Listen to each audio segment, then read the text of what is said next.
ಬಾಂಗ್ಲಾದೇಶದಲ್ಲಿ ಮೀಸಲಾತಿಯ ವಿರುದ್ಧ ತೀವ್ರ ಪ್ರತಿಭಟನೆಯ ನಡುವೆಯೇ ಸುಮಾರು 400ಕ್ಕೂ ಅಧಿಕ ಮಂದಿ ಮೃತಪಟ್ಟಿರುವ ಘಟನೆಯಾಗಿದೆ. ಇದೇ ಮಧ್ಯಾಹ್ನ 100ಕ್ಕೂ ಅಧಿಕ ಮಂದಿ ಪ್ರಾಣ ಕಳೆದುಕೊಂಡಿದ್ದಾರೆ. ಈ ಸಂಖ್ಯೆಯು ಸರ್ಕಾರವು ಅಧಿಕೃತ ಘೋಷಣೆ ಮಾಡಿರುವ ಸಂಖ್ಯೆಯಾಗಿದೆ.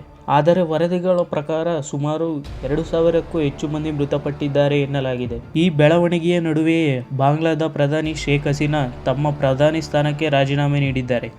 ವರದಿಗಳ ಪ್ರಕಾರ ಸೇನೆ ಅವರಿಗೆ ರಾಜೀನಾಮೆ ನೀಡಲು 45 ನಿಮಿಷಗಳ ಕಾಲಾವಕಾಶ ನೀಡಿತ್ತು ಎನ್ನಲಾಗಿದೆ. ಬಿಬಿಸಿಯ ಭಾರತದ ವರದಿಗಾರರ ಪ್ರಕಾರ ಮಾಜಿ ಪ್ರಧಾನಿ ತ್ರಿಪುರಾದ ಅಗರ್ತಲಾಗೆ ಹೋಗುತ್ತಿದ್ದಾರೆ ಎಂದು ನಂಬಲಾಗಿದೆ.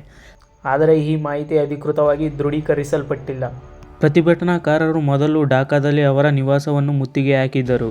ಆದರೆ ಅವರು ಈಗಾಗಲೇ ತನ್ನ ಸಹೋದರಿ ಶೇಖ್ ರೆಹಾನಾ ಅವರೊಂದಿಗೆ ಮಿಲಿಟರಿ ಹೆಲಿಕಾಪ್ಟರ್ನಲ್ಲಿ ನಗರವನ್ನು ತೊರೆದಿದ್ದಾರೆ ಎಂದು ಎಎನ್ಐ ವರದಿ ಮಾಡಿದೆ. ಸೇನೆಯ ಜನರಲ್ ವೇಕರ್-ಉಜ್-ಜಮಾನ್ ಸೇನೆಯ ಮಧ್ಯಂತರ ಸರ್ಕಾರವನ್ನು ಸ್ಥಾಪಿಸುವುದಾಗಿ ಘೋಷಿಸಲಾಗಿದೆ ಹಾಗೂ ಪ್ರತಿಭಟನಾಕಾರರಲ್ಲಿ ಶಾಂತಿಗಾಗಿ ಕರೆ ನೀಡಲಾಗಿದೆ. ಬೆಳವಣಿಗೆಯನ್ನು ನೋಡುತ್ತಿದ್ದರೆ ಪಾಕಿಸ್ತಾನದ ದುರ್ಗತಿ ಬಾಂಗ್ಲಾದೇಶಕ್ಕೆ ಎದುರಾಗಬಹುದೇನೋ ಎಂಬ ಅನುಮಾನಗಳು ಮೂಡುತ್ತವೆ.